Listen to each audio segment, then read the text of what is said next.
All right. It's a little bootleggy today, but I wanted to make sure that I got some time with you guys before a weekish long absence. Hope everybody's doing well. Happy Saturday.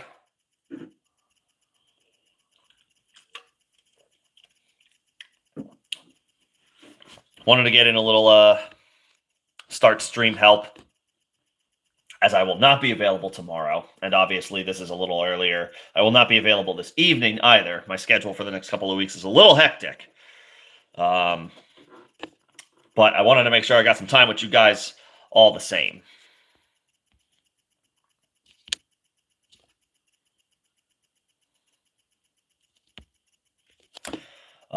So I don't have as much time as I normally do, so I will skip some of my typical spiels.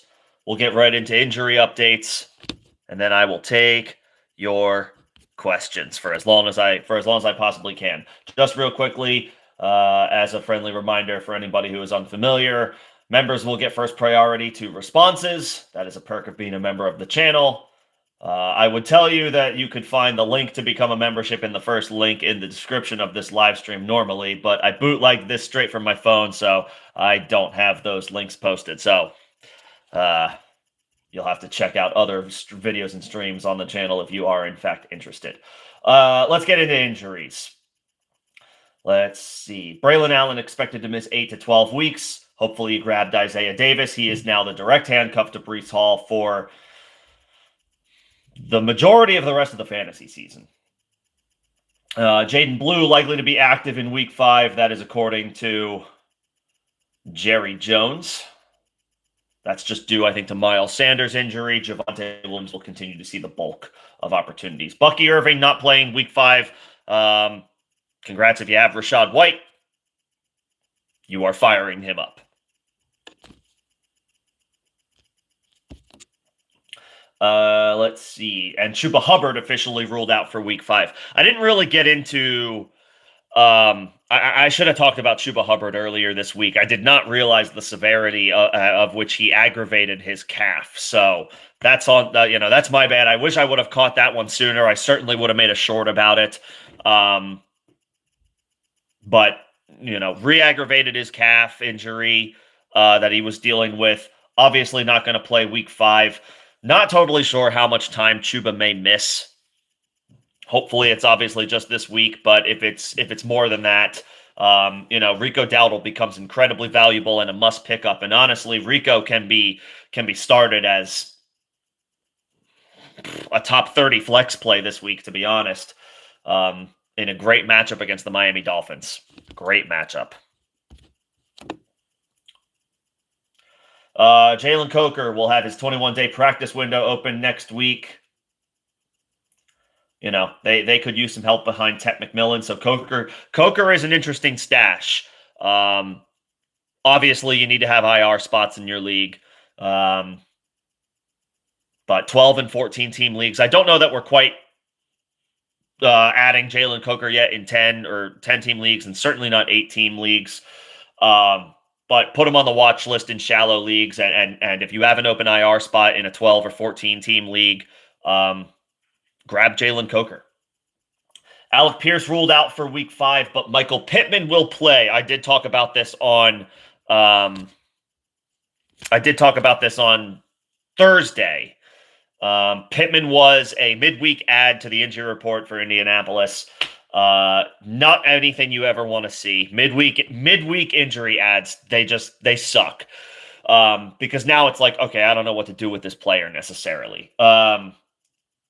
If Pittman is one of your clear-cut top options at receiver, if you start 3 wide receivers and Pittman is one of your best options, either because of performance, injuries, bye weeks, some combination of the 3, then you probably have to go with him. But honestly, if you have a comparable option to Michael Pittman, totally fine pivoting off of him just out of an abundance of caution. Calvin Ridley questionable for week 5. Hopefully you're not needing Calvin Ridley because I wouldn't be playing him even if he was 100% healthy right now.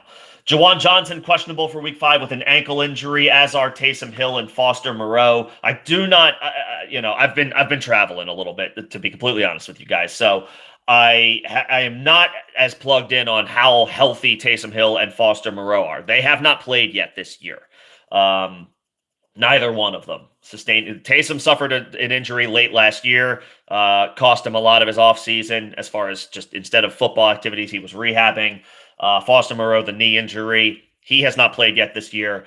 If all three guys are healthy, at least for this week, Jawan Johnson, I think, is still startable. But, he doesn't have this job to himself for much longer, assuming Hill and Moreau are back out there sooner than later, if not as soon as this week. So, Jawan Johnson was probably a good sell high candidate through the first couple of weeks. You might be able to use him this week. It's not a bad matchup, but with Hill and Moreau returning soon, he's going to go back to being a more volatile option. Tyrone Tracy, doubtful for Week 5. That's no surprise. I was honestly surprised he wasn't ruled out already. We were told at the onset of the injury that he was going to probably miss multiple weeks. So I guess it's a good sign for his, I guess it's a good sign for his recovery efforts that he is doubtful as opposed to just being ruled out outright. But still, doubtful. Less than 25% chance in all likelihood of playing. Cam Scatabo is going to get a bell cow role once again for the New York Giants. Brock Bowers not participating in practice for the second straight day. He's not himself right now. You have to play him if you have him. There's a small part of me where it's like, dude, just sit out. Sit out, get healthy, get right. You're not 100% right now. You are only prolonging your, timeline to getting 100% healthy. I would like nothing more for Brock Bowers to sit for a week or two. I know they have the Week 8 bye. That's coming up. I mean, if Bowers is having a tough time this weekend, still gives it a go. There's optimism he's going to play, but he's not practicing. This is volatile at best for Brock Bowers. If he toughs it out, plays this week, maybe he puts up another similar line to what he has the past couple of weeks where he's contributing, but not his, maximum contributions. Week 6, week 7, just sit him through the Week 8 bye and get him ready for the stretch run. For the best interest of the player as well. We'll see. If you have Bowers, you got to play him. George Kittle considered a long shot to return Week 6, but could return in Week 7. That sounds like that's the more optimistic timeline for San Francisco. So you may not have Kittle for a total of 5 weeks dating back to his Week 1 injury instead of 4.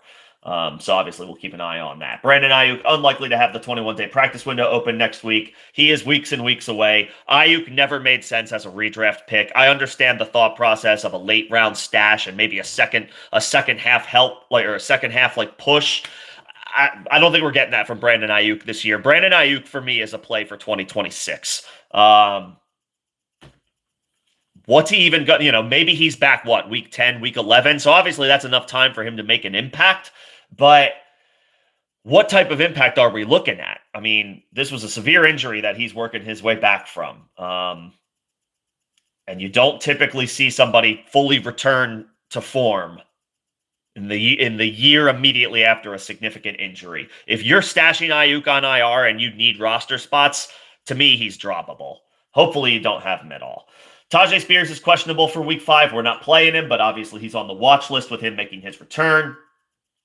Some tackle news. Eagles right tackle Lane Johnson is off the injury report. He will go for the Eagles. That is important just for the sake of the chances that the offense can get back on track or on track at all. Dallas Goedert is off the injury report. He will also go. You can fire him up as a tight end 1. Lamar Jackson officially listed out. We've had that inkling pretty much since last week. It'll be Cooper Rush for a very banged up Ravens team. Ravens left tackle Ronnie Stanley is also listed questionable. I mean, they need everybody that they can possibly get. It's a long list of injured Ravens. Cavante Turbin listed out for week 5. Jalen Tolbert is on the wide receiver 3 radar. Jonathan Mingo, Miles Sanders listed questionable for week 5. Okay. For the Cowboys. That's why Jaden Blue is going to be active. Michael Mayer listed questionable for week 5. If he plays and Bowers doesn't, I guess he sees a boost. I don't know that I would recommend him, though. Chargers left tackle Joe Alt listed out for week 5. Alt is out. It's going to be next man up type of mindset for the Chargers offensive line. Nothing scary about the matchup. This doesn't deter me from playing my Chargers, but obviously, not ideal to have your starting left tackle out.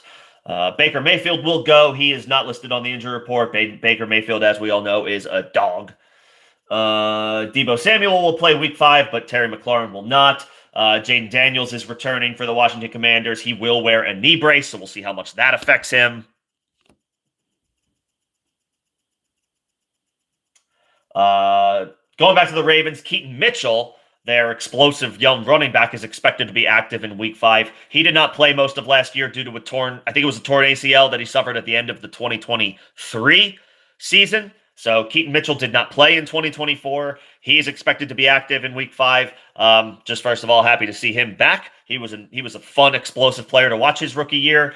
We'll see what he can give. We'll see what he can provide. The Ravens need a shot in the arm anywhere they can get it. So we'll see if Keaton Mitchell can create a big play or two for Baltimore against Houston. Okay. Those are all the injury updates. I'm going to go right ahead into member questions. Again, they get first priority as far as responses, as do supers. If you are feeling generous enough to send a super, that will also be a way to get your question answered in priority order. And whether or not you are a member, if you're enjoying the stream, even though I don't have any graphics or links or anything today because I am doing this bootleg style, if you could just like the stream, that helps me out for algorithm purposes. What's going on, Fortune? Good to see you. I don't know if I can. I can't highlight. I cannot highlight questions like I can in StreamYard, which is the platform I typically use. So hopefully you're in here when I'm answering your questions, and you hear me when I call out your username. That's for the members. So I guess just stay locked in. Let's see. Desperation mode via injuries and buys. Let's see. Krosky Merritt, Travis Hunter, Ayamanor, Sean Tucker, Trey Tucker. I would certainly start Ayamanor. The Titans are touchdown underdogs against the Cardinals. So that indicates that whenever they have an opportunity to throw the ball, they're going to have to take it. They're going to have to be aggressive throwing the ball in a game that they're likely going to be trailing. And Calvin Ridley is questionable. And I don't really want to play Calvin Ridley anyway. So give me Ayamanor for sure. Krosky Merritt is in a tough matchup, but he is still doing, and he's not getting all the work, right? Chris Rodriguez, Jeremy McNichols very much still in the mix, still getting involved. So, you have to keep that in mind. The breakout hasn't quite happened yet, but he does still look pretty good. Hunter's impossible to trust right now. He's just not playing as much as we thought he would. Sean Tucker is a play. Honestly, that's how you think this game is going to go. If the Bucs are beating the Seahawks in Seattle, no small task. If they are winning the game in the fourth quarter, Sean Tucker's going to be in the game and he's going to be getting the ball. That's, though, the specific scenario that has to play out for Sean Tucker to be relevant tomorrow. And it can happen. The Bucs are a good team. But that's the specific scenario that needs to play out for Sean Tucker to have an expanded role and expanded opportunity. The Bucs need to have a lead in the second half of that game. Otherwise, it's probably going to be Rachaad White. When Bucky Irving missed, I think it was week 14 last year, Rachaad White got the vast majority of snaps and opportunities in that game. So he's still first man up over Sean Tucker. And especially if they're trailing, White will be in there for his pass catching and pass blocking. Sean Tucker needs to be in there, or will be in there if the Bucs have a lead, but that's it. And then Trey Tucker against the Colts, you might as well take a shot with him as well. You may as well take a shot on him as well, Fortune, because um, the Raiders are touchdown underdogs, like Iamanor with the Titans. The Raiders are touchdown underdogs on the road against the Colts. They have to throw the football. And on top of that, just got done talking about how Bowers is banged up, less than 100%. They need help anywhere else they can get it. Someone needs to step up and make plays because Bowers is not 100% right now. So I would definitely go Iamanor. I would definitely go Trey Tucker. And then you need an RB2 and a wide. You still, so it's basically one man out from this group. Probably Tucker. Because you drafted Travis Hunter high, and you don't have you really don't have anything comparable to okay, am I really going to pivot off of Travis Hunter, at least from this group, from this list? So you might as well just keep going with the guys that you drafted and hope for the best, because at one point you had faith in them. So you kind of are forced to keep the faith, right? So I'll take Krosky Merritt, I'll take Hunter, I'll take Iamanor, and I'll take Trey Tucker. I don't know how confident I am that the Bucs are going to have a lead tomorrow in the fourth quarter on the road against a Seahawks team that I think is better than people were giving them credit for, at least early on. And it's a home game for Seattle, and they have 10 days rest from playing Thursday night. I would probably sit Sean Tucker and play everybody else. And then as far as two wide receivers in a flex, Bowers or Warren, is that Jaylen Warren or Tyler Warren? It can't be Jaylen Warren. Jaylen Warren's on bye. Duh. I would play Tyler Warren probably over Brock Bowers at this point. Not this is not a rest of season declaration, but it's a this week declaration. If I have Trey McBride or Tyler Warren, they're probably my top two options for this weekend. I would probably put Bowers third or fourth, but not optimistic. So I'll play Warren over Bowers. I don't want to sit Bowers, but the knee injury is dicey at best. And then Chase Brown or Marks, Henderson, DeMercado, Ja'Cory Krosky, Merritt. You could go Woody Marks if you're feeling, if you're not feeling great about Chase Brown. It's not a great matchup for the Bengals. The Detroit Lions defense rocks, and Jake Browning doesn't. On the flip side, Baltimore's for Woody Marks. Baltimore's incredibly banged up. Woody Marks, I think, is earning more opportunities. Yeah, I would probably go Woody Marks over Chase Brown.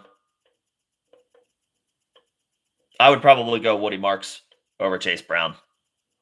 Yeah. Great matchup against the Ravens. And Chase Brown is, the Bengals in general are impossible to trust right now. And no, you're leaving Keenan Allen in the flex. You're leaving Keenan Allen in there for sure. What's going on, Mike? What's going on, Couple Heads? Good to see you guys. Mike needs a new wide receiver one since CeeDee is out. You're looking to make a trade? I mean,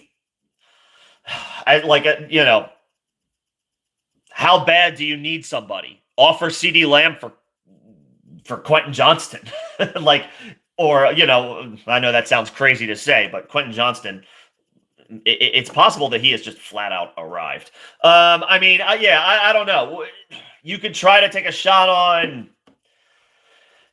the Nico's been a little inconsistent. If you want to try to take a shot on him, I can't really tell you to go target Jamar Chase. I mean, his outlook right now is not super ideal.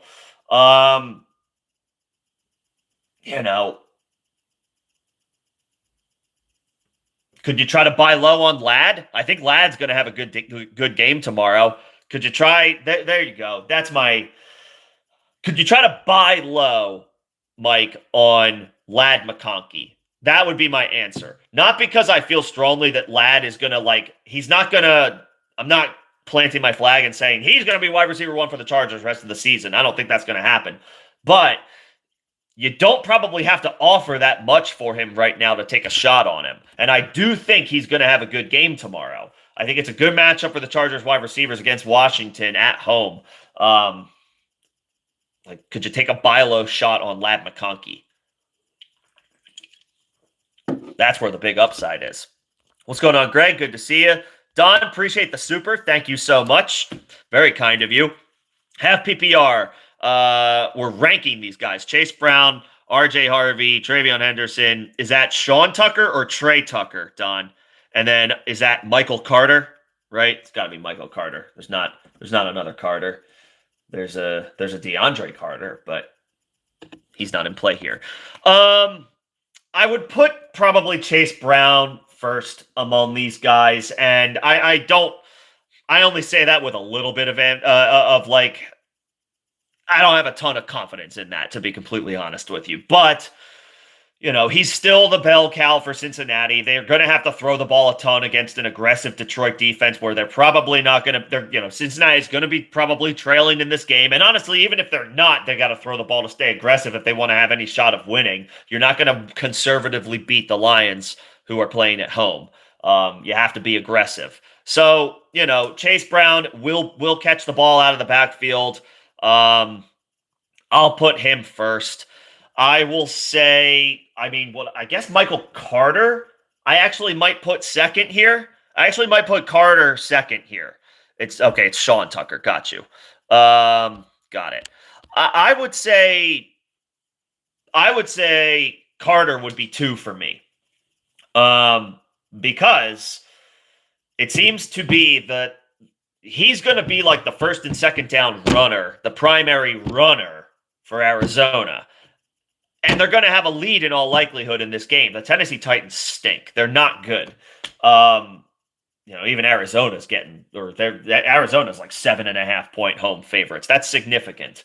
The expectation here is that Arizona's going to handle their business at home, and if they are winning the game, they're going to be running the ball. And it sounds like Michael Carter's the guy for them there. DeMercado's more the pass catcher. He's going to be viable in other weeks when Arizona has more challenging matchups, more even matchups or negative game script matchups when they're throwing the ball. That's when DeMercado will come into play. I don't know that he's necessarily viable this week. He'll have his opportunities, but they may not be as many as we would want. I think Carter is the guy that's going to get opportunities this week, because I expect the Cardinals to be playing with a lead against a bad Titans team. So that means Carter's going to be getting rushing attempts. So I would say, Chase Brown, then Carter, then Harvey against the Eagles or Henderson against the Bills. I think Harvey had a more impressive showing last week. I know it was against Cincinnati, but he still did it. Henderson scored a touchdown last week for New England, but it wasn't like the best overall performance. The numbers for fantasy were decent, but Harvey had a little bit more of an explosive game. So I'll put Harvey over Henderson. And then I'm just putting Sean Tucker last only because, again, I think he's a game script running back. If the Bucs are playing with a lead in the fourth quarter, then Sean Tucker will get opportunities. He'll be on the field, but that's the specific scenario that needs to play out. If you think that's going to happen, if you believe that's going to happen, I don't know how strongly I feel about it, but if you are like, the Bucs are going to win, I think the Bucs are going to win on the road, I think they're going to have a lead, I just believe in them more than I believe the Seattle Seahawks, and you believe that yourself, then you may have Sean Tucker higher in your own personal rankings. I can't go that far, though, because I think Rachaad White is going to continue to see most of the neutral game script opportunities, and then if it's a competitive game, and the Bucs need to be throwing the football throughout the game and including in the fourth quarter, then it's going to be Rachaad White. So I don't think I would play Tucker, and I would have to rank him last of this group. I would go Chase Brown, Carter, Harvey third, Henderson fourth, Tucker fifth. Appreciate the super, Don. Thank you so much. Let me know if you need anything else. Greg needs a running back, a flex, and 2 wide receivers. And again, for anybody just jumping in, I am getting to the member questions first. That is a perk of being a member of the channel. Appreciate it. One running back, 1 flex, 2 wide receivers. Woody, Dobbins, Debo, Nico. Nico's one of your wide receivers. Garrett Wilson is another one of your wide receivers. Keenan Allen. I don't know if this is full PPR, Greg. Remind me. If it's full PPR, I go Nico, Garrett Wilson, and Keenan Allen. And then the running back I would probably do is, man, am I considering Woody over Dobbins, who's in a tough matchup against the Philadelphia Eagles? I think I would. I think I would go Woody as your starting running back, Greg. Woody's got a really good matchup tomorrow. The Baltimore Ravens defense is not good, and they're banged up. That's a hell of a combination. They are sorely, they are sorely in need of a bye week. They have, they got a long injury list, and they're not good. The Ravens defense is historically, year in, year out, a respectable one at the least, and usually one of the elite defenses in the league. They are the opposite of that this year. So you want to play your players against Baltimore. So give me Woody, and then honestly, with the bad matchup that Dobbins has against Philly, regardless of if it's half PPR or full PPR, I'll just say play those wide receivers.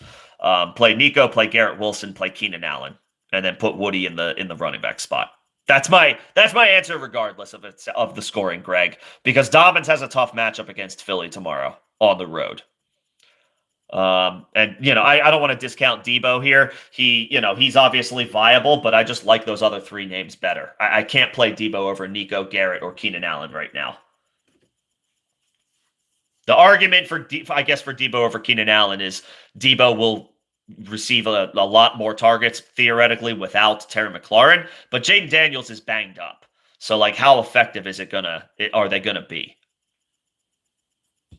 So I think I would still prefer Keenan Allen. And then yes, this is a good week to start him. This is a really good week to start him.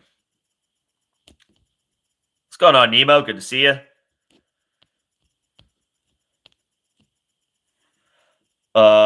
Let's see. RJ Harvey or Ramondre? Probably Ramondre, Fortune. He is still the main starter. He is still the primary guy for New England, and Buffalo has been giving up rushing yards. They've been giving up production on the ground. Philly, not as much. Now, on one hand, Harvey could see some pass catching work tomorrow if Denver is trailing.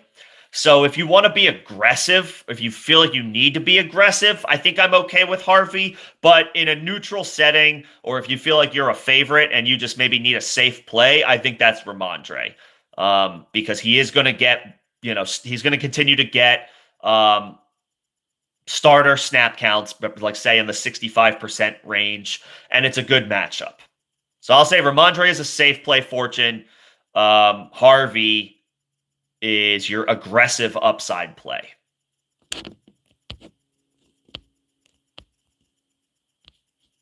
And it's half PPR for Greg. Yeah, my answer is the same regardless, Greg. Play Woody over Dobbins, and then Nico, Garrett Wilson, Keenan Allen.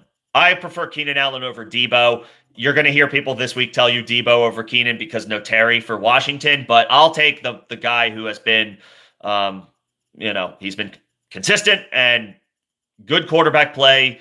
Jaden Daniels is the one with a brace on his knee, not Justin Herbert. So I'll take Keenan Allen.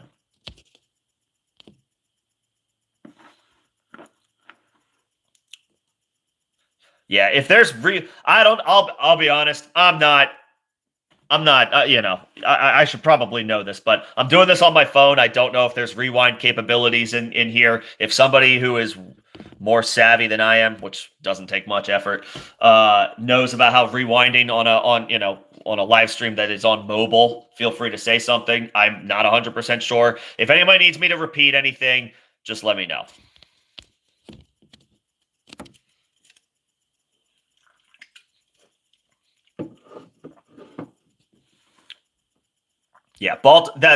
Yeah, I mean, I told you, Greg, earlier in the week, I'm not crazy about CJ Stroud. I still feel that way. I know the matchup is incredibly good. So if you want to play the positive matchup, that's fine. But it's still a road game, and Stroud just has not inspired a whole heck of a lot of confidence dating back to most of last year, not just the games this year. I would play Dart. I would play Dart over Stroud. I would play a banged up Baker Mayfield over Stroud. I would play Goff. I would play Drake May, Daniel Jones. I would play all those guys over Stroud. I would play Dak over Stroud. I might play Bryce Young over Stroud. Bryce is playing Miami. That's another good matchup, and he's at home. Stroud's on the road. I would play Stroud over maybe like Bo Nix. That's a tough matchup against Philly tomorrow for Bo, but like that's where we're at.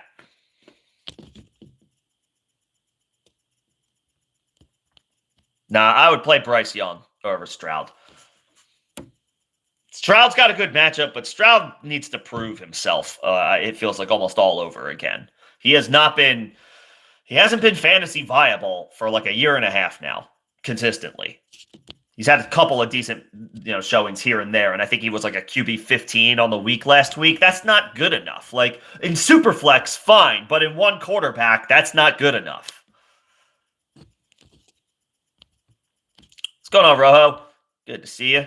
Appreciate everybody popping in. I know this is a little bootleggy today, but I wanted to make sure I got some time with you guys before some inconsistent traveling. I will try to put some shorts out like this week and next, just to stay connected with you guys. And again, for anybody who missed me on Thursday, I'm gonna be traveling for the next week and a half. So if you need me, I will be, I'll make myself available in Discord. You can leave your questions in the form of comments on any videos and streams on the channel. I'll be sure to get to it. And I'll try to fire up some shorts here and there just to stay connected with you guys over the course of the week while I'm in transit. But obviously, you guys know how to find me if you need me. I will get to you guys as I can. Fear not. All right, let me get to the top of the chat. Yeah, Gino is tough Gino's been letting everybody down, Rojo. He has been quite bad, and now Bowers is less than 100%. So it's like his best weapon is not even at max. So like, how much do you trust him? Let's see. Going back up to the top with Jeff. Scatabo or Judkins at the flex in full PPR. So you can kind of go wherever you want here, because you've had Christian McCaffrey go nuts on Thursday night, and James Cook is a top 3 running back right now. I would probably go Scatabo just because of the matchup. Either one of these guys are good plays, I think. I think Scatabo's a good play. I think Quinshon Judkins is a good play. I have no problem with either. Scatabo probably has a better matchup against the New Orleans Saints. Judkins is going up against the Vikings, who have a solid defense, a broken offense right now. Their whole offensive line is hurt, or like 4 of their 5 starters are hurt. Minnesota, at least 3 of them. It's not good. So that could cause like field position issues for Judkins, but I wouldn't worry about that too much. I would probably lean Scatabo. Better matchup. Both are good, though. And you had McCaffrey and Cook. You had McCaffrey go nuts on Thursday. You have James Cook. He'll be fine. You can honestly go either way. I'm telling you, Scatabo, if you prefer Judkins, play Judkins. You should be fine with either one.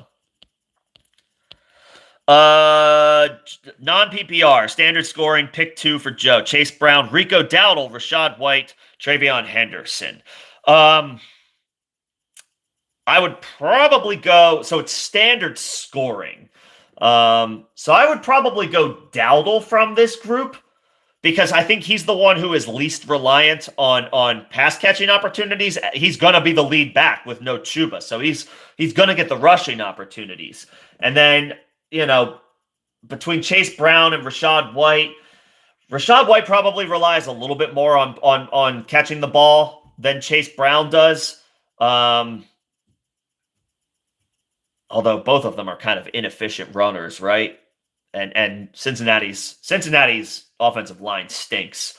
So you're losing the advantage of points for catches regardless. I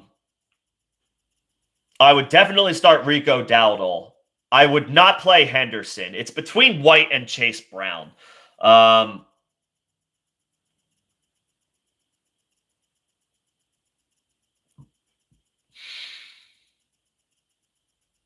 I guess I would go White over Chase Brown. I don't feel super strongly about that, but at least Rashad has Baker, and the Bucs' offensive line is better than the Bengals' offensive line. And they have Tristan Wirfs back now.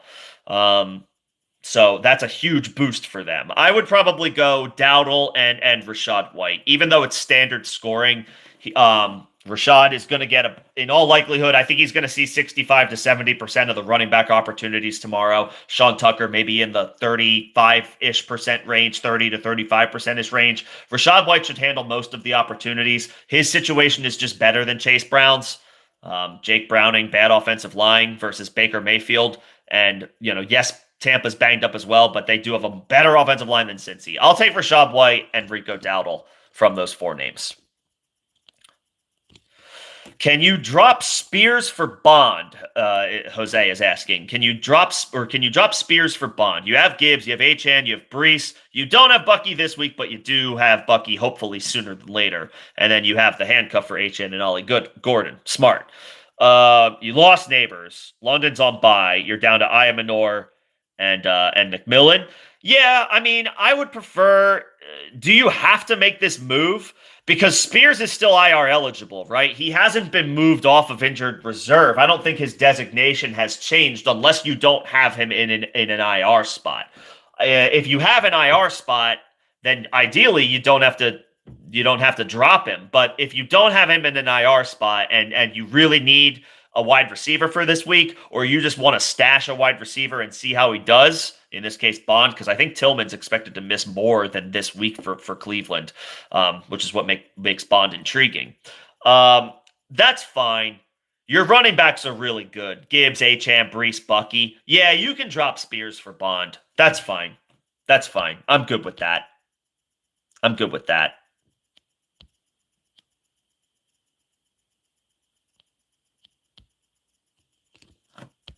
All right. Rojo, thanks for popping in, dude. But, yeah, knock him dead. That's awesome.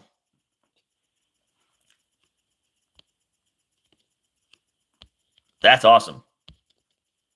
Best of luck, man. Thanks for popping in.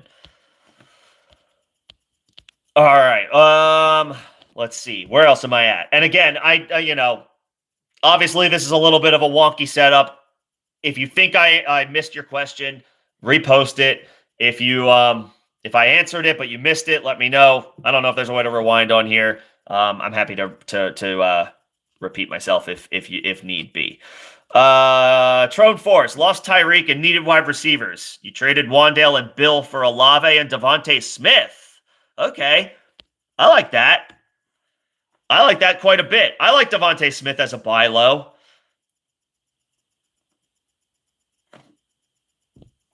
And you needed wide receivers. I mean, Wandale gets a boost without Malik Neighbors, but Olave is already operating like a team wide receiver one, and he's been decent this year.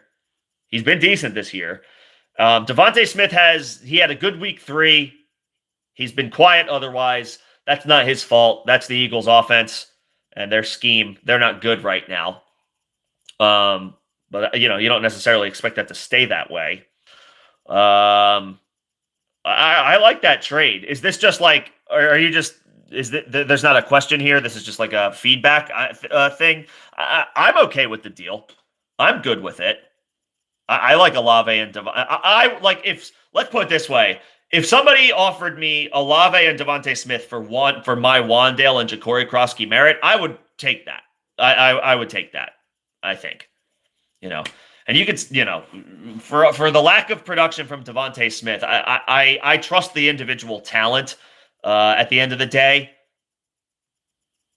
and I'll take the long approach with that. So yeah, I like that move. You still have McCaffrey, you still have Saquon. Yeah, you're picked up White, picked up Gainwell. Like, yeah, you're in good shape. Yeah, I like that. And you needed some help because Terry McLaurin and Travis Hunter and Cooper Kupp are not really doing it. So, yeah, I like this move. I like this trade. And then what do I think about Washington's wide receivers with Terry McLaurin out? So, in particular, Luke McCaffrey. I mean, McCaffrey had a nice performance last week, but I don't know if I'm necessarily wanting to chase it. The Chargers have a good defense, right? Jaden Daniels is back. That's good, but he's wearing the knee brace.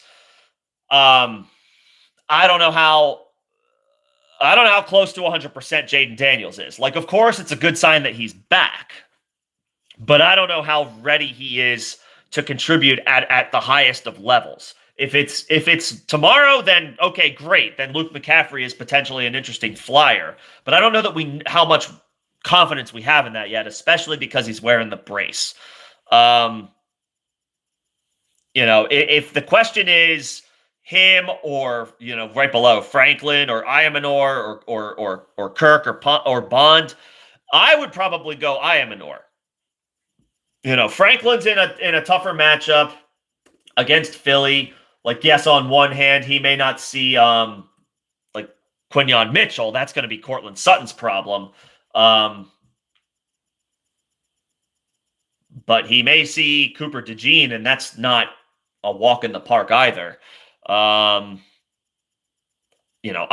without Calvin Ridley is enticing. Christian Kirk, it is a good matchup against Baltimore. I will say that. Kirk had 3 catches for 20 yards last week. He had 3 catches for 25 yards the week prior against Jacksonville. He's working his way back from a season-ending injury that he suffered last year.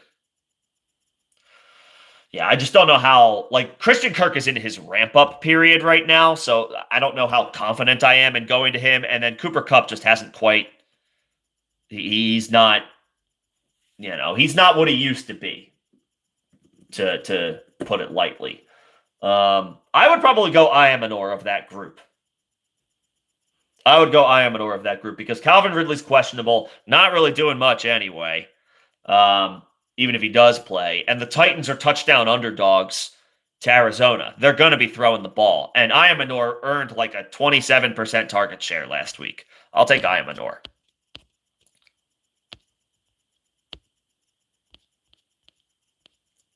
Let's see. Where are we at?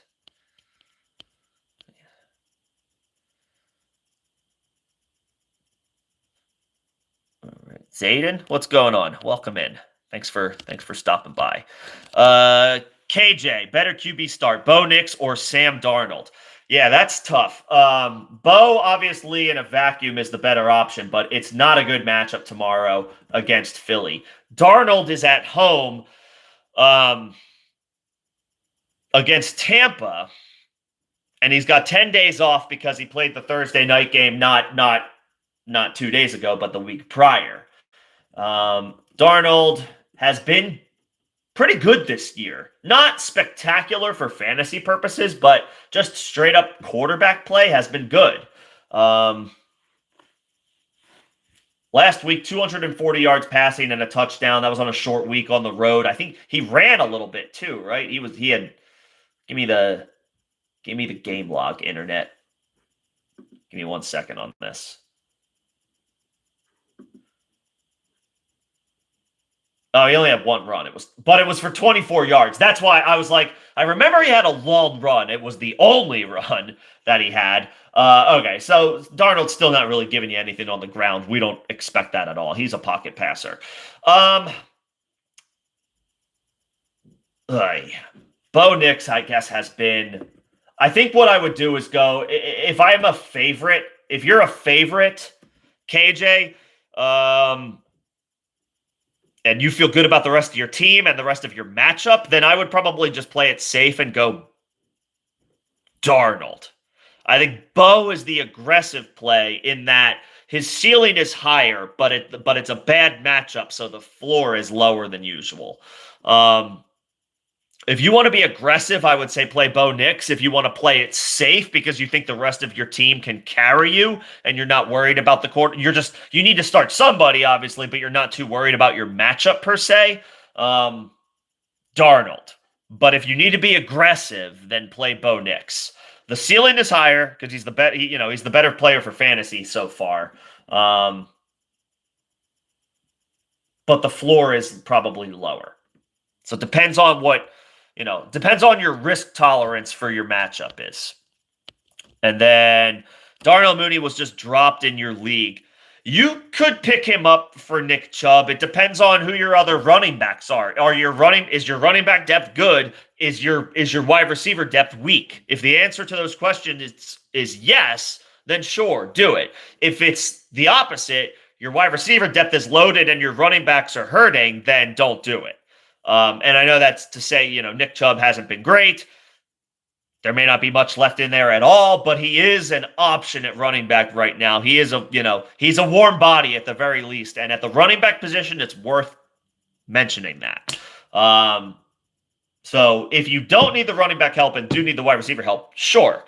But if it's vice versa, if it's the other way around, then maybe not.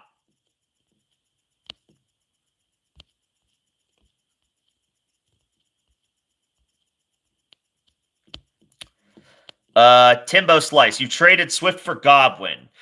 No, I mean, so again, it's a very similar answer. If your running back depth is strong and your wide receiver depth isn't as strong and you're taking a shot, then that's fine. But if your running back depth is hurting, then it's like, okay, maybe I wouldn't trade a running back away. So it depends on your team makeup. But if you need a wide receiver help and don't need the running back help, then it's fine. Then I'm okay with it. And I would probably play Woody or Rico. I like them both, to be honest. I think they're both in for a good situation. Rico's at home, I think, right? The Panthers are at home tomorrow, right? They are. And the Dolphins played on Monday night this past week. So now they got to go on the road on a short week. That's the only, and then Woody is on the road in Baltimore, but that's a good matchup. I guess just by nature, I'll take the guy going at home. Both are good plays, to be honest. I want to play Rico and Woody Marks, but if I have to pick one, I guess I'll take Rico at home because he has a good matchup against Miami as well. Both are in good matchups. Both are in good situations. I guess I'll say Rico because Chuba is out. That's the other thing. Chuba is out. He is not playing. Nick Chubb could at least still go in there and spell Woody. I'll say Rico. I'll say Rico over Woody, but I like them both. As far as is that the Smitty? What's going on? Marks or Rachaad White? I think that's a little bit clearer for me. Maybe I have some tunnel vision. I just like Rachaad White. I like his skill set. I know he's been an inefficient runner over the course of his career. But he's a good pass catcher. He's good in pass protection. So, he's going to be out there on every third down. And if it's half or certainly full PPR, Rachaad White is one of the better pass catching running backs in the league. Strictly talking about pass catching skills, Rachaad White is up there. He's an upper echelon pass catching running back. I would take Rachaad White.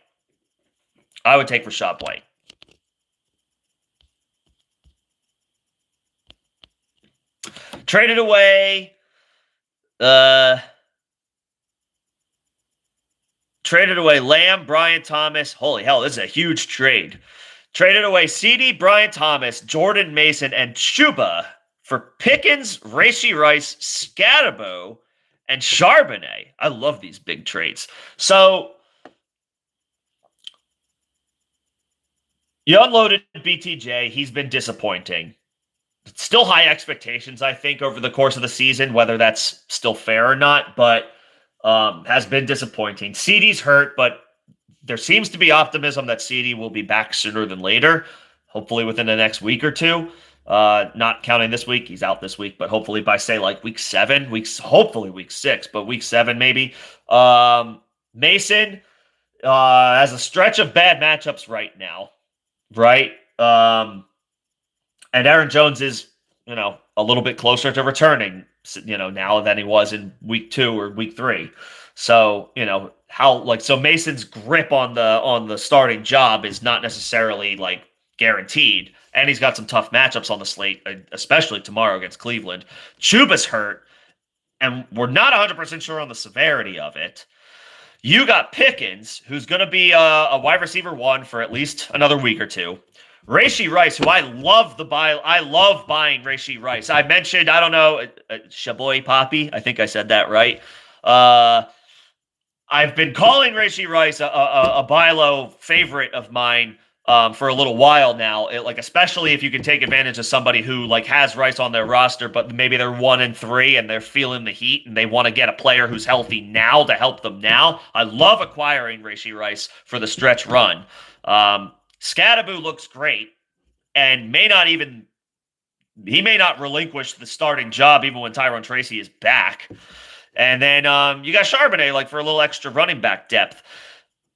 I like this, and I can't believe I'm saying that as because you gave up CD and Brian Thomas on paper. A month ago I would have been like, "What are you thinking?" But now, I mean, this looks pretty good.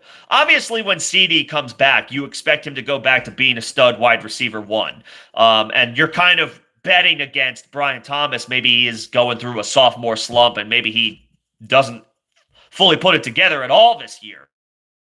Maybe he'll have his ups and downs, but not the wide receiver one production that we drafted him to be. And then Mason and Chuba's hurt. Mason, solid player, tough matchups. Aaron Jones is closer to a return now. Scadaboo, Charbonnet, Pickens, and Rice. I'm okay with this.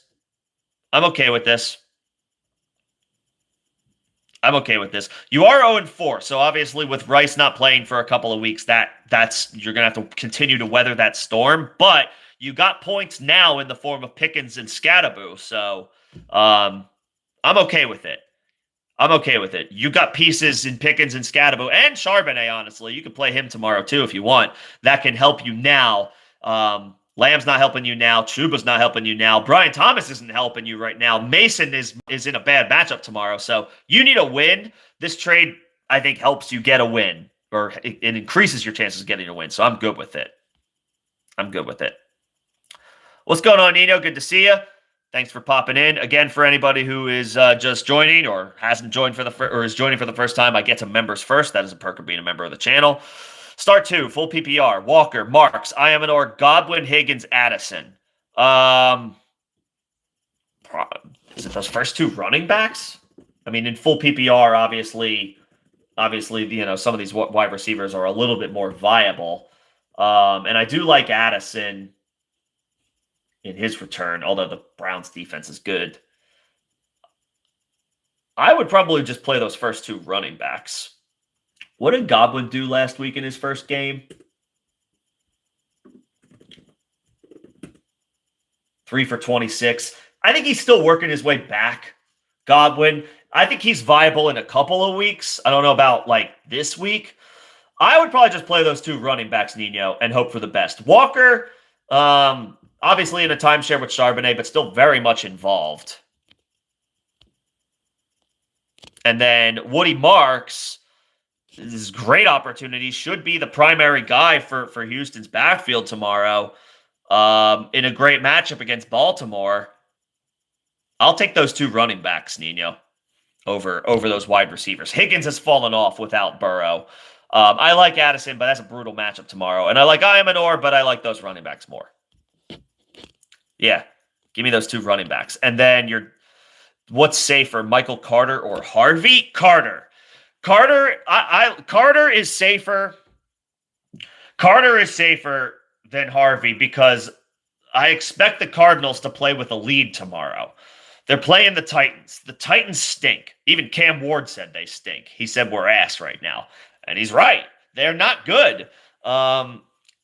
If Arizona's playing with a lead, the vibe seems to be that Michael Carter is going to be the running back that's in the game when Arizona's playing with a lead. DeMercado is going to be more of the pass-catching guy, and obviously he'll play in the first half. But his opportunities might be limited in the second half if they're winning. Vegas expects them to be winning. They're touchdown favorites at home. Michael Carter is going to be the guy that's on the field in those scenarios. So I think Michael Carter is safer than Harvey. Harvey's more aggressive. Harvey's got more upside to make a big play. If the Broncos are trailing on the road against Philly, I think they'll look for Harvey to potentially make an explosive play, not necessarily Dobbins. So Harvey's the aggressive play, but you specifically asked what's the safer play. I think it's Carter.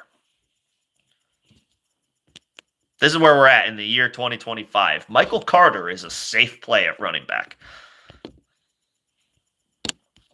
All right, let me go back up to the top. I appreciate everybody's patience as I work through all of these questions.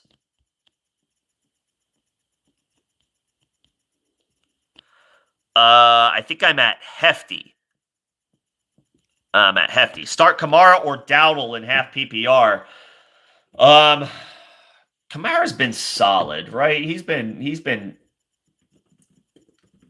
tailing off a little bit as an older back on a bad team, but he's still solid. I think I would go Kamara at home. I do like Dowdle tomorrow, I will say. I like Dowdle tomorrow with no Chuba Hubbard. Great matchup at home against the Miami Dolphins. I like Rico, but I think I would still go Kamara over Dowdle. 15 for 70 last week. He's still, last 3 games, Kamara has at least 19 opportunities, almost 20 opportunities plus a game. So Kamara's still getting his opportunities, even though he's older back, bad team. They're still giving him the ball. I'll say Kamara over Dowdle, but I do like Dowdle. So Rachaad White or Marks from MVM, I got that a little earlier. I'll take Rachaad White. I'll take his pass catching, his pass protection. We'll put him on put him on the field on third down a lot.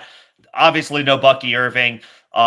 I think Rachaad sees 65 to 70% of the opportunities tomorrow. Sean Tucker might be more in the 30 to 35% category. That'll tick up if the Bucs have a lead in the fourth quarter, but how much do you want to bet on that on the road against a solid Seattle team who had 10 days off because they played the short week last week?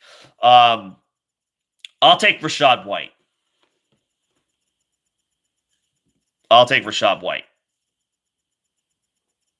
But I like Woody. I like all the random backup running backs tomorrow. I do. I like Rachaad White. I like Woody Marks. I like Rico Dowdle. I like all these guys, and I like their opportunities. I am more than happy to find a way to get all of them into my lineup if I can. But if you can only pick one of them, I would probably go Rachaad White over like Woody Marks and probably Rico Dowdle as well, just for the record. Yeah, Tucker will get neutral. He'll get neutral touches done, but I think Rachaad White will see. In all likelihood, I think we're looking at 65+% of the opportunities for Rachaad White because we saw that play out last year late in the season in a week where Bucky didn't play. Jay Moore, Flex 2, Iamanor, Chase Brown, Rico, Henderson, Michael Carter. I would probably go Chase Brown and Rico, unless it's standard scoring. Then I might go Michael Carter over Chase Brown. That's a hell of a sentence to say in the year 2025. If it's half or full PPR, I think I'm playing Rico no matter what. Again, I like Rico's situation tomorrow at home against Miami. No Chuba Hubbard. Only Trevor Etienne is a 4th-round rookie who is behind him. I think Rico's going to get a lot of opportunities tomorrow, all that he can handle in a great matchup. I'm playing Rico no matter what. If it's half or full PPR, I will continue to plug in Chase Brown, even though it feels terrible. If it's standard scoring, I might put Michael Carter in, though, over Chase Brown, because I think Michael Carter's going to get a solid number of opportunities tomorrow against a bad Titans team that Arizona should be beating in the second half of that game. And if that's the case, Carter, by the vibe seems to be Carter's going to be the one getting carries.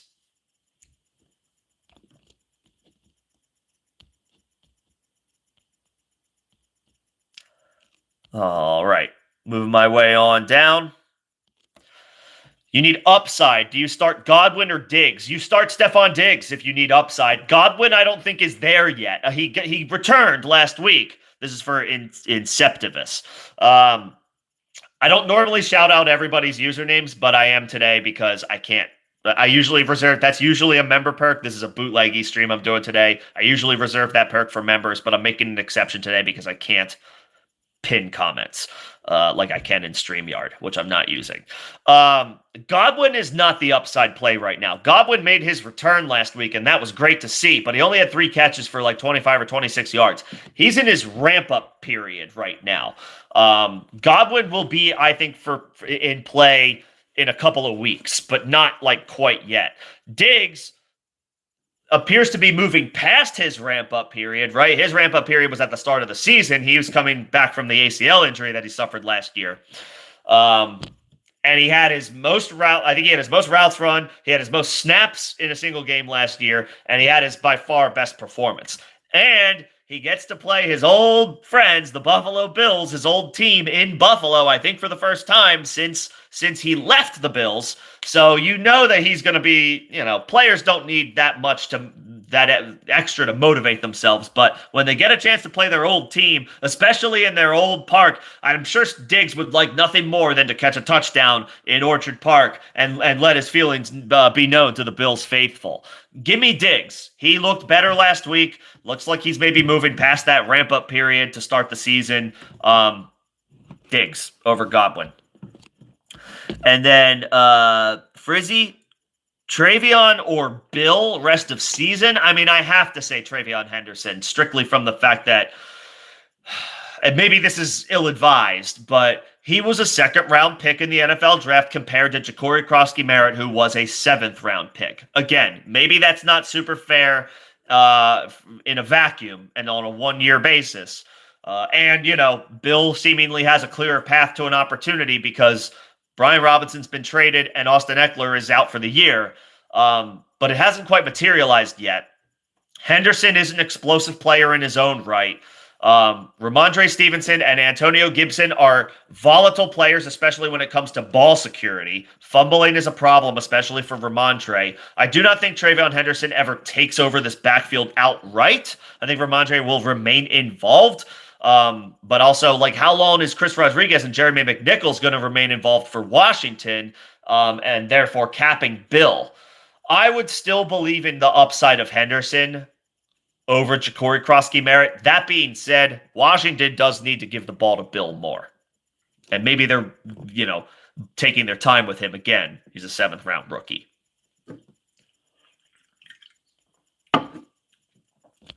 Kevin, flex position, start Rico over Hawkinson. You absolutely are. Not even close. Hawkinson is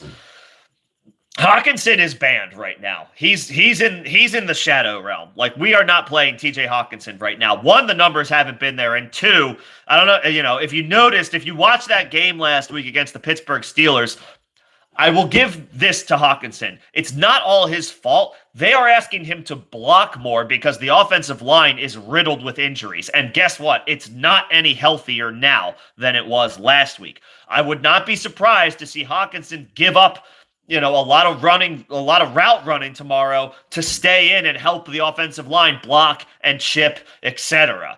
I'm not playing Hawkinson tomorrow. I'm not playing Hawkinson over damn near anybody, but I'm certainly playing a starting running back over him for sure. Yes, Rico over Hawkinson, no question. Need to upgrade at wide receiver. Would I trade Saquon and Terry for James Cook and Rashee Rice or London? Yes, I would. Yes, I absolutely would. James Cook is like an RB, is the RB2 or 3 on the season right now. Saquon is what, like the RB7 or 8, or actually he might be lower than that. He's still an RB1, I'm pretty sure. But we still believe in Saquon. He's incredible talent, but James Cook is on fire right now. And either Rice or London, take your pick. I don't really care who you get. I'd be happy with either one. Is a big upgrade over Terry McLaurin, who right now is giving you nothing and is injured. So if that trade's on the table, you can sell Saquon and McLaurin to acquire Cook. I think I'm reading this right? You can sell Saquon and McLaurin to acquire Cook and one of those two of either Rashee Rice or London. I'm doing that and not thinking twice. If you're the one acquiring Saquon and McLaurin, then I don't want to do it. But if you are the one acquiring Cook and Rice or London, I 100% am doing that. 100% am doing that.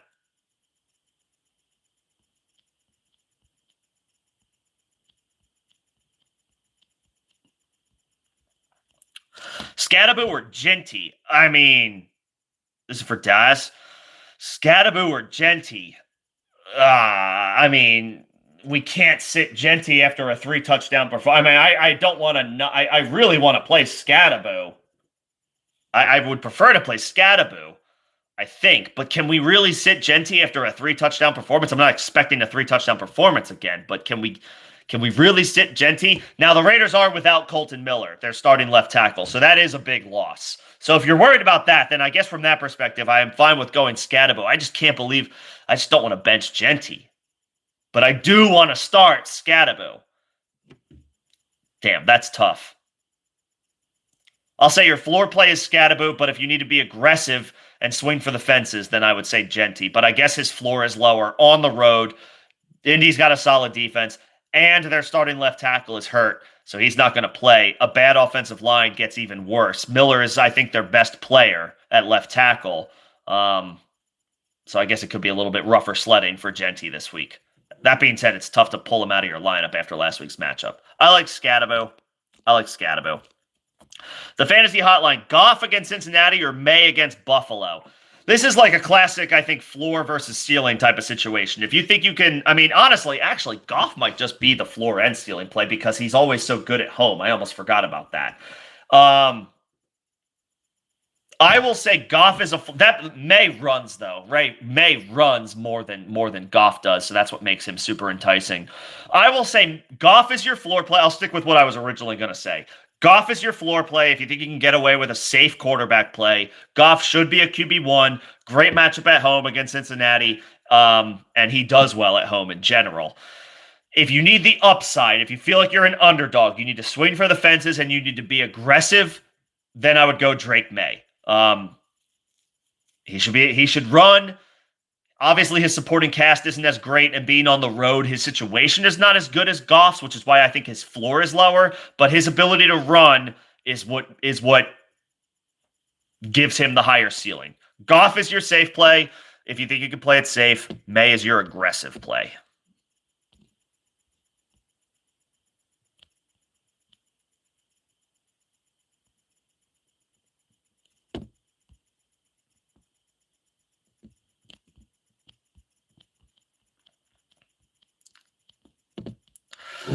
Where are we at? I got the trade question already.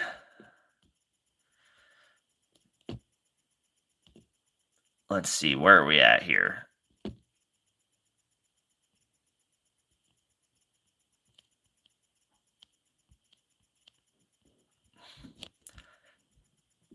That ninja, can you be a moderator? What's going on? I've not seen you before, or maybe I forgive me if I have. I appreciate you coming in regardless. We can look into that. I appreciate the interest in the channel. Thank you so much. We can look into that. The Detroit defense from Jeff or the Vikings defense. Either one's a good play. The Lions are against Jake Browning and a bad Bengals offensive line, so that's enticing. The Vikings are against the rookie Dylan Gabriel making his first career start, so that's enticing. The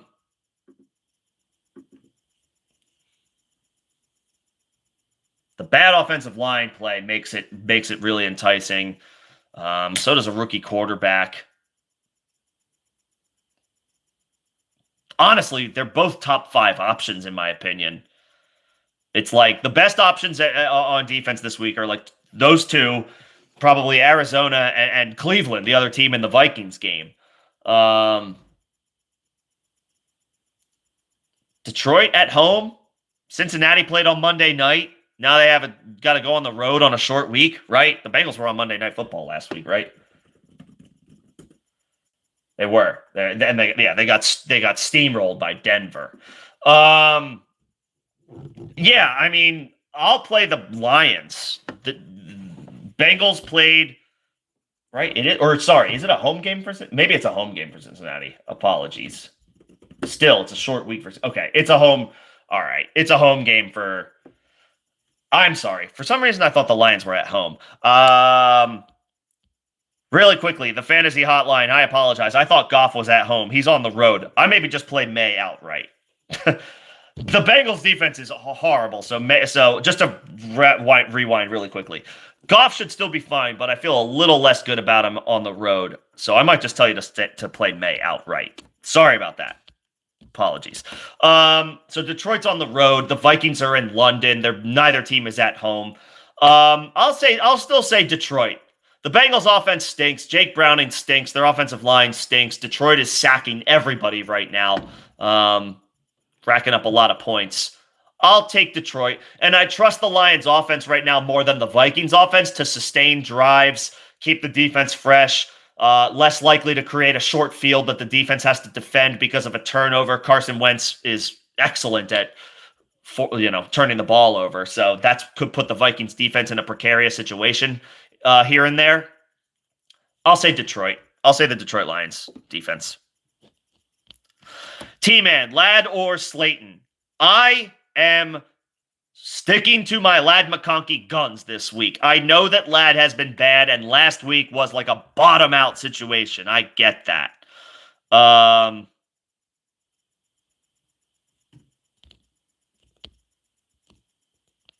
Let's see. Give me Ladd. Give me Ladd against Washington. Give me Ladd against Washington. I firmly believe in Ladd. It's a good matchup at home. I know Slayton's in a decent matchup too against the Saints. He's maybe more of like an aggressive Hail Mary play. Maybe not Hail Mary. Again, Ladd has been underperforming this year, but I'm sticking with him for one more week in a good matchup against Washington.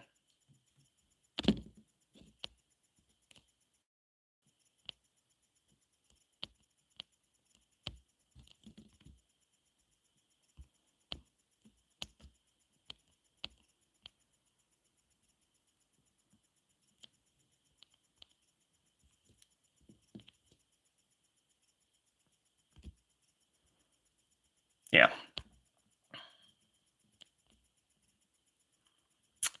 I would play Ladd.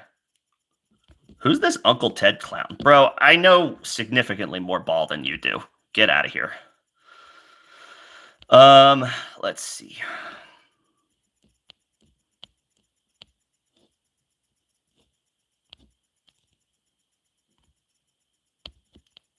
Where are we at?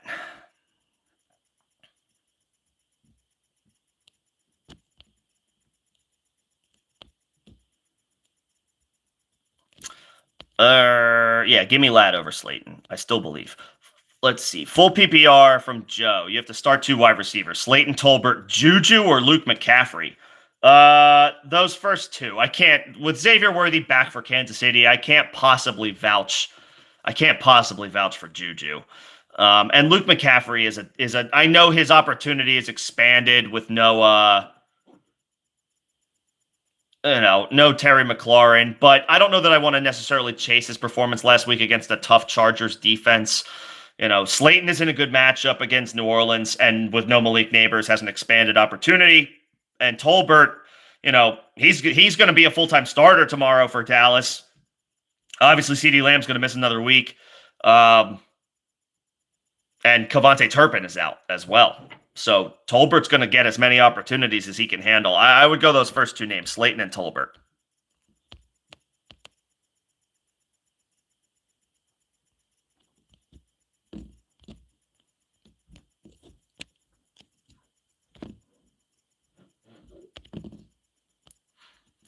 Marvin Harrison versus Ladd McConkey. So obviously Marv,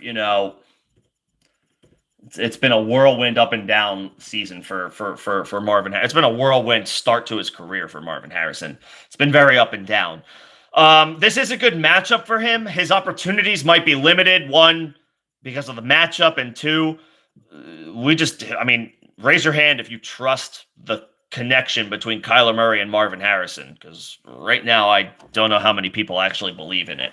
I will slightly lean Ladd over Marv. It's close, and close from the perspective of both are kind of disappointing. Marv has been better than Ladd so far this year, but again, I believe in Ladd tomorrow. He's got a good matchup. I think he's got a good game brewing at home against Washington. I think Ladd is going to be solid tomorrow. I have a feeling. I have a feeling that's going to, he's still receiving 7 targets a game, just 6.8, something like that. He's still getting involved.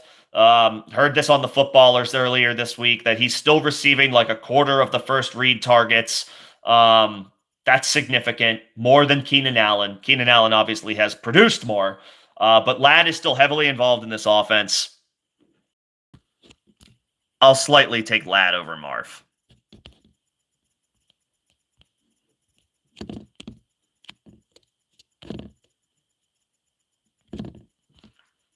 Let's see. Ladd or Judkins? Judkins. Judkins, I feel much, as a starting running back in a decent matchup. It's not a great matchup. The Vikings have a good defense, but it's a good enough matchup, and they are going to run the ball a ton with the rookie quarterback under center tomorrow. Ladd over Marv. Okay, I can do that. Not over a starting running back that looks good though. And Judkins looks good. He's clearly the best player in that backfield, the most talented player in that Browns backfield, and they're going to run the ball a lot tomorrow with Dylan Gabriel making his first career start. Yeah.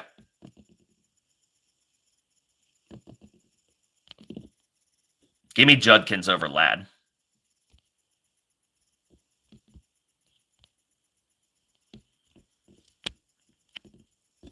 Okay. I'm getting some cornballs in this. I thought that guy wanted to be a moderator, but he's just he's being an asshat. All right. I may be shutting this down here shortly. I'm bringing in some goofballs today. That's okay. We're blocking them. If any decent person wants to be a moderator on the channel, by all means, let me know. And we can maybe set that up in the weeks coming forward. So, Ben, give me Ladd over Marv, but Ramen God, I'll take Judkins over Ladd.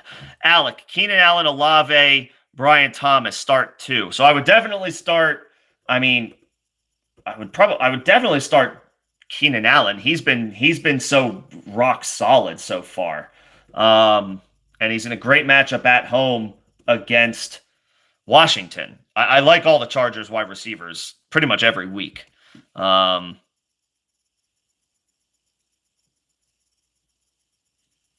I certainly like them at home tomorrow against Washington. And then I guess I would play Olave too. Brian Thomas, this is where we're at. Brian Thomas just hasn't done anything yet. He hasn't done anything to warrant feeling strongly about his consistency or what he's going to do on a week-to-week basis. I mean, He's got what, 1 touchdown on the year, and it was a rushing touchdown. Last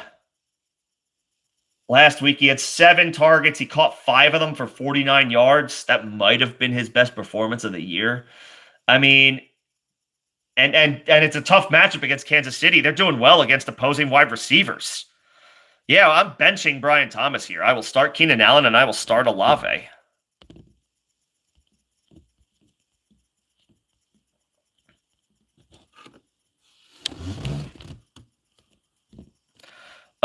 Chris, half PPR, we're picking 1 between A.J. Brown, Deebo Samuel, Rachaad White.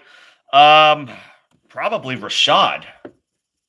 I mean, starting running back tomorrow, I think he's going to handle most of the opportunities. I mean, we can't start A.J. Brown right now. And he's going to play Patrick Surtain. A.J. Brown is already having a bad year, and now he's going to go up against the best defensive back in the league. We can't play A.J. Brown tomorrow.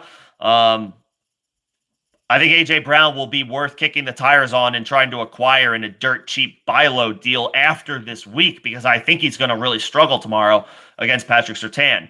The offense is already having a hard time getting him the ball, and now he has to go up against the reigning defensive player of the year, who is still a shutdown, lockdown corner.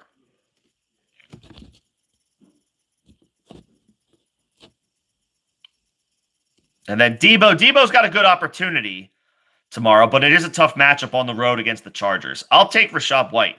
He's going to handle most of the opportunities tomorrow for the Bucs.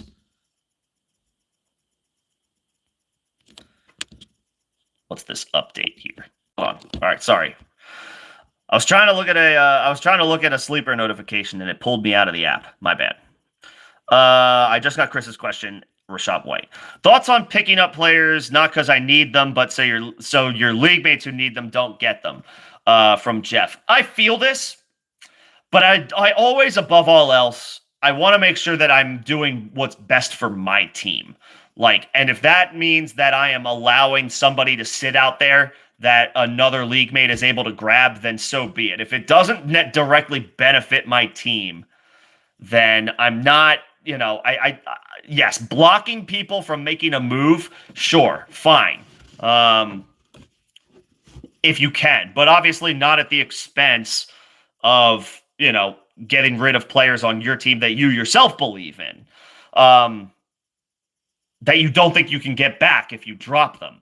So yeah, on one hand, blocking makes sense, but above all else, it's more for me, it's like, do I want them? Do I want them because I want them on my team, not necessarily because I am blocking somebody else from getting them? If I want that player on my team, I will go out of my way to get them. If it's just a mindset of this player is somebody that I want to grab so that somebody can't have them, that's more of maybe something you want to do in the fantasy playoffs when holds on your bench are not as important.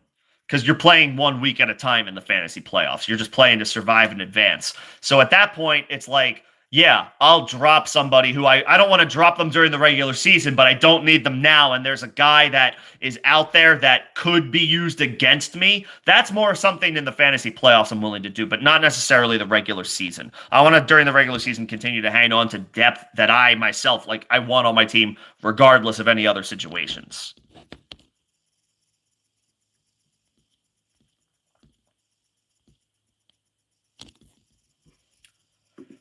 Let's see if we have any other injury updates before I continue.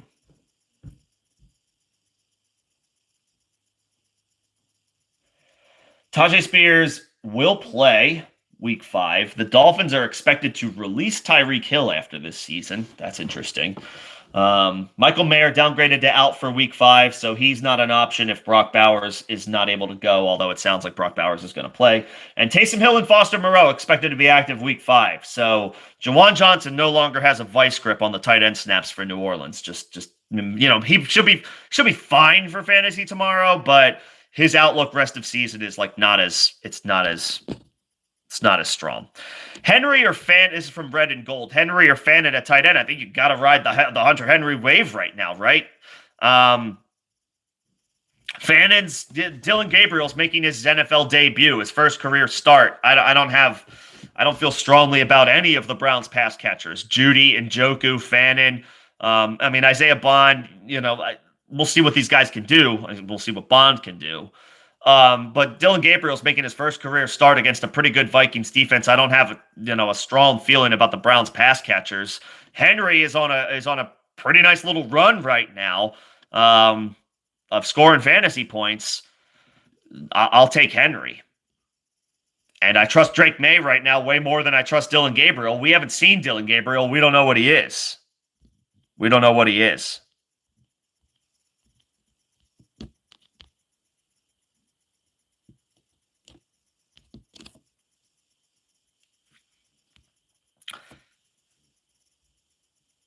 Frizzy thinks Tajay Spears. Look, going to be the new running back one. I like Tajay Spears' talent. I have. He just, he hasn't been healthy for a whole heck of a lot. He was injured a lot last year. He looked good at the end of the season. I like Tajay Spears. I do. And they probably need his potential explosiveness on this offense. They're sorely lacking consistent playmakers, or any type of amount of playmakers. They need anybody who can give them a spark in any way, shape, or form right now. So maybe that's Tajay Spears. Yeah,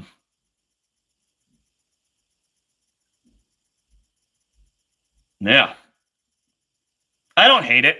I don't hate trying to sell Tony Pollard, especially with Spears expected to be active this week. You might still be able to sell Tajay Spears too if Spears has a quiet week this week, which I would expect. I'm not expecting a lot from Tajay Spears in his first game. Okay. So you actually might be able to sell Tony Pollard for there might be some hesitation on acquiring him right now, but there might be less hesitation on acquiring him after this week if Tajay Spears has a quiet game, and you can maybe get a little bit more for him. But I don't dislike that strategy. I'm okay with that strategy. Yes, payday. Spears is playing this week. So, your question is about Dynasty. Frizzy might have been just talking about redraft. In Dynasty, if you're a contender and Tony Pollard is decent running back depth for you, maybe he's your RB3 or 4. Hopefully he's your RB4 or even 5 if you're a true contender, like a top 1 or 2 team in the league. I'm not necessarily chomping at the bit to let him go or sell him in Dynasty if I'm competing. But if you're not competing, or maybe you have like the 7th or 8th best team and you're like, I'm kind of on the fence, but I don't know if I have a contender to put me over the top, then yeah, see if you can get draft capital and or young players for Tony Pollard. You should be able to get a combination of the two, to be honest, for a contender in the event that you're not one. So it depends.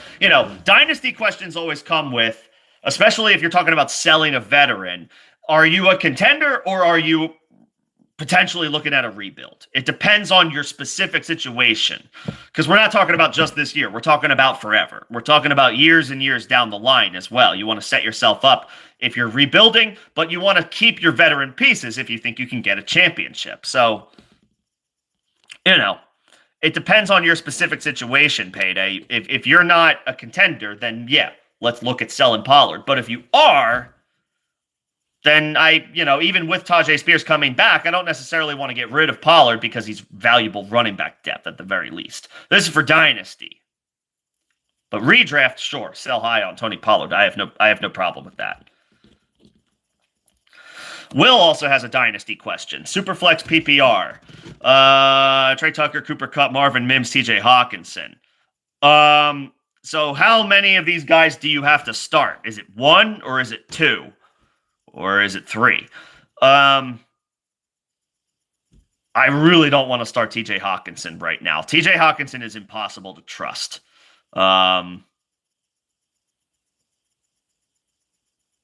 He's impossible to trust. And again, I think Hawkinson is going to sacrifice his game tomorrow as a pass catcher in favor of being more of staying in, blocking, and chipping because of how banged up the Vikings offensive line is. Right now, I do not want to play TJ Hawkinson. It's just start 1. It's probably between Trey Tucker and Marvin Mims for me, because you're just kind of swinging for the fences on these guys, right? You're not really... you're not likely to get like a 5-catch, 50-yard game from these guys. You're either going to get a massive play or nothing at all. I guess I would probably go Trey Tucker here because Brock Bowers is banged up.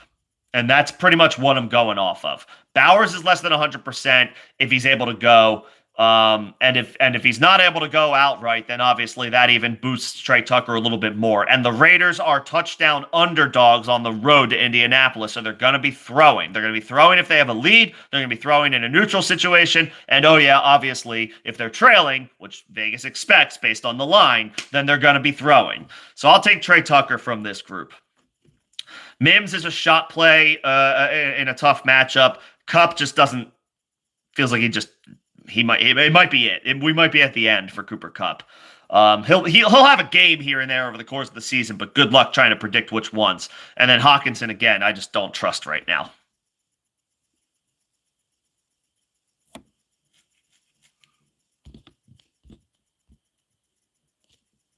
Yeah, I'll take Trey Tucker.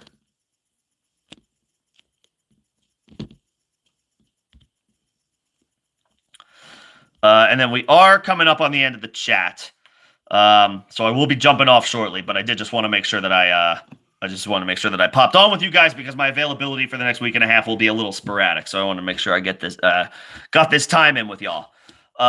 Jeff, Wandale, Slayton, or Dobbs to replace Tyreek? Well, is that for I guess season long, right? I mean, I like Dobbs. I'm good with Romeo. He's going to be Love's wide receiver 1 a good number of weeks as long, Jaden Reed's on IR. Matthew Golden should continue to improve and get better. But he is still a rookie, and there might be some growing pains. There's going to be big weeks. There might be some down weeks. Like he's probably going to be inconsistent over the course of the season.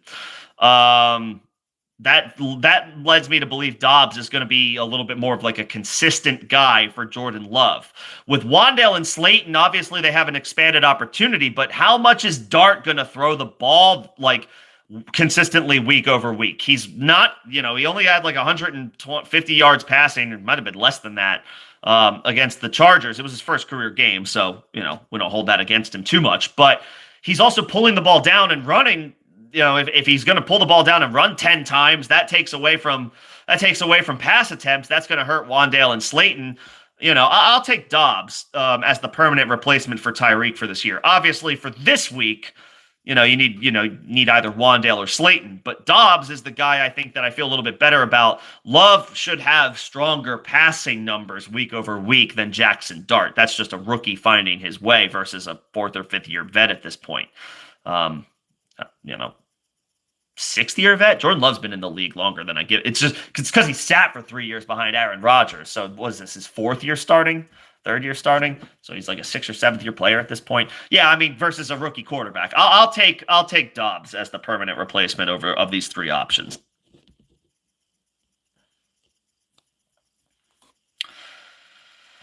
Let's see. And then do I recommend you're a top 4 team, but you're considering selling the farm, selling everything for Bijan, who in theory keeps you competitive for the next 5 years, almost by himself.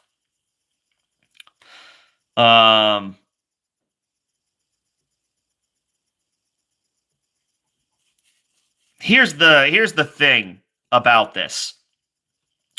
If you do this deal, yeah, then you have no way of supplanting your roster with young talent for the foreseeable future. You're going to be relying on 3rd and 4th round picks and free agent pickups, undrafted free agent pickups. So the rest of your roster kind of dictates this, right? Like, are you young? Do you have young other foundational pieces? You say you're a top 4 team. What are the pieces that already currently make you a top 4 team? Because you're talking about giving up everything for Bijan. What does the rest of your team look like? And I can give a little bit more of an answer on that. Purple Yoda, appreciate the super. Thank you so much. Very kind of you. Zach Ertz or Jordan Mason in full PPR? I assume this isn't like a tight end premium question. Maybe you otherwise would have said it. And then therefore that gives Ertz an even little bit more of a boost in this question. Since that's not the case, I mean, and Ertz gets an expanded opportunity, right? No Terry McLaurin, so his chances of scoring are better. His chances of a high floor are better, again, with no Terry McLaurin. And Mason is in a tough matchup against the Cleveland Browns. I will say,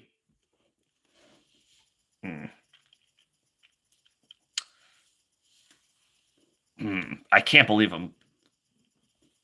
I can't advocate. I don't want to advocate for benching a starting running back, but this is a pretty bad matchup, and the Vikings offense is pretty banged up.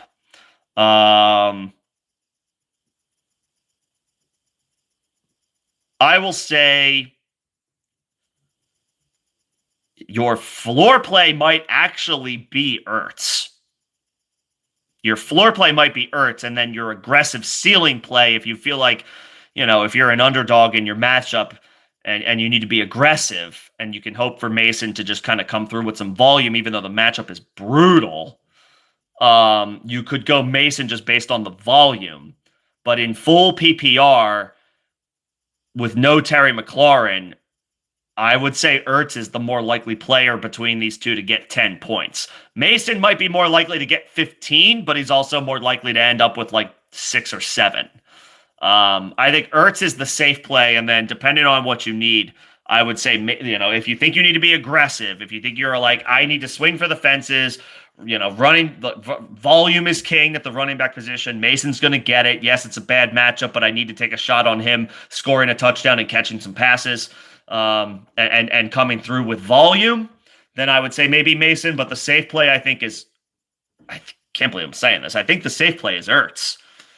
No Terry, full PPR, probably as good a threat to score a touchdown as in the red zone as anybody on Washington. Jaden Daniels is back. He's wearing the knee brace. That could mean he looks to get the ball out fast, get the ball out quick. Those short and intermediate routes go to the tight end. I don't feel like super great about this, like a tight end over a running back. This feels like a crazy take, but I think that's the safe play is Ertz. The aggressive play is Mason if you feel like you need to swing for the fences. If you need to be aggressive. Because his floor is lower in a worse matchup, but his ceiling is higher. Mason's ceiling is higher.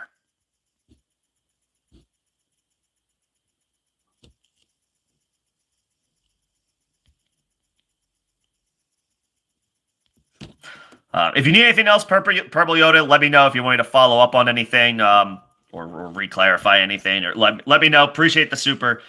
Thanks so much for the support. I think I did see that report that Mark Sanchez got stabbed. I hope he's okay. I didn't see what the severity is. He's in stable condition. That's the report. Okay. I hope he's okay. Stay safe out there, everybody. It's crazy out there. All right, Will. Amon-Ra, anchor. HN, anchor. Lamar, obviously don't have him this week, but anchor. Montgomery, older running back, but still good, still viable. Pearsall, young and up and coming. Kraft, solid. Goff, good depth. Smith, Kyron. Yeah, I mean, there's some... Okay. You got some pieces for sure. I mean, look, if you feel good about your depth... If you feel good about your current depth, then you're like, because obviously you know what's at stake if you trade all your draft capital, right? You trade all your draft capital, there's no infusion of young talent for a few years. If you are willing to, I'm never gonna tell somebody not to swing for the fences and go all in because, draft capital is fun. Championships are better, right? Winning a championship is better. If you think Bijan, look at your team, add Bijan to it. Look at those other 2 or 3 teams in your league that you consider the other contenders. If with Bijan on your team, you can definitively take your heart out of your thoughts, like look at it analytically, look at those other teams. If you can definitively tell yourself, if I trade for Bijan, I have the best roster in this league. I would take my team against anybody any week, and I feel that confident. If you think that Bijan does that for your roster and that trade is on the table and you like the rest of your depth, maybe you already have some other young guys waiting in the wings from other drafts, and you're willing to, punt on the future and go all in on this year, who am I to say no? Who am I to say no? I'm okay with it. I'm okay with it if you can look at the rest of your 2 things. You can look at the rest of your roster and you say, I've got enough depth to get me through over the next couple of years while I, wait for draft capital to reaccumulate. Or ideally, you add Bijan to your roster before you make the trade, just like in your head, visualize it. Look at those other contenders. And if you can tell yourself, I am top dog with Bijan Robinson, I'll take on any one of these guys any given week. Sure. I got no problem with it.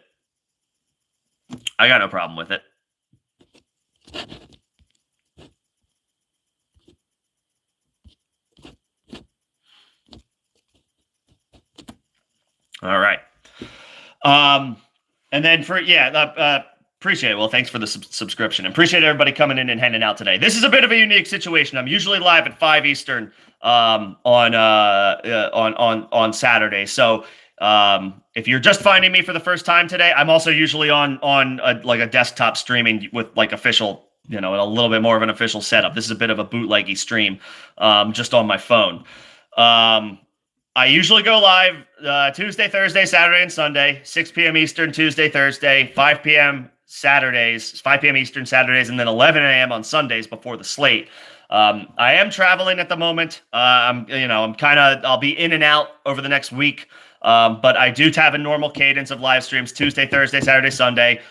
Starting back up again week 7, I will be fully back in to the stream schedule. I wanted to get this one in. This was a little impromptu, but I wanted to make sure I got some time with you guys before I was a little less accessible. I will be putting out some shorts as I'm available over the next couple of weeks to stay in touch with you guys. If there's any big breaking news, I'll make sure to get to it as quickly as I can and give you guys my thoughts. And as always, if you have start set questions either tomorrow or next week, join my Discord. You can find a link to the Discord in any other video or stream on my channel. You can also hit me in the form of a comment with a question on any stream or video on my channel. I'll be sure to get to it. You can leave your questions there or in Discord.